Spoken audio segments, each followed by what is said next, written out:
ตั้งแต่มือเฮาอยู่ด้วยกันน้องสำคัญกับอายกว่าไผสัญญากันไว้พร้อมเมื่อใดเฮาสิจัดงานแต่งอายหักเจ้าหักแห้งแพงหลายอายยอมตายแทนได้เดล่ะบ่เชื่อเลยว่าเฮาสิมาห่างกันก่อนแต่ง บอกได้บ่เหตุผลของเจ้าหักสองเฮามันยังขาดบ่อนใดหรืออยู่กับอายน้องนั้นยานอายพาไปกินเกลืออยู่กันมาเกือบปีอายบ่เคยขัดใจเจ้าวันศุกร์วันเสาร์เจ้าอยากไปใส่อายตามใจทุกเทื่อ ไอ้บ่ดีบ่อนใดคือจังทำให้กันคักแค่โนหรือเจ้าลิ้นบ่พอ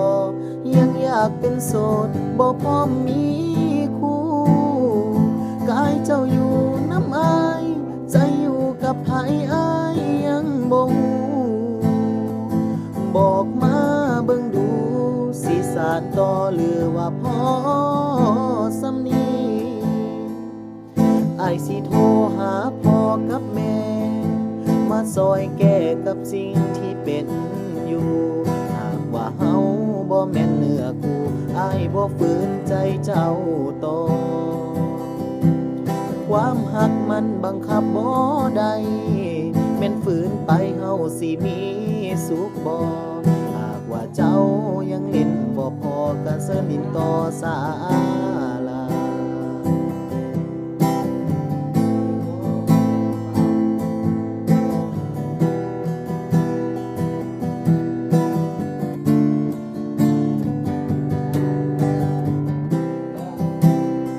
อยู่กันมาเกือบปี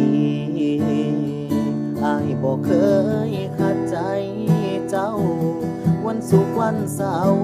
เจ้าอยากไปใส่อายตามใจทุกเทื่อ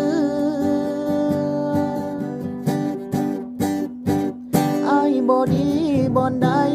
คือจังทำให้กันคักแค่นอหรือเจ้าลิ้นบ่พอยังอยากเป็นโสดบ่พร้อมมีคู่กายเจ้าอยู่น้ำอายใจอยู่กับไผอายยังบ่ฮู้บอกมาเบิ่งดูสิสานต่อหรือว่าพอสำนี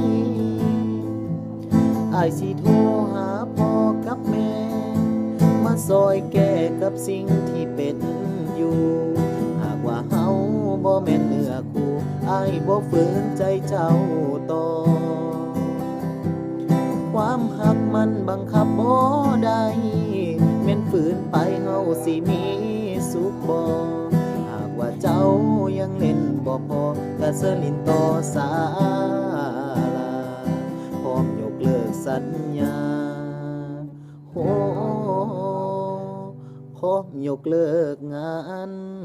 แต่ง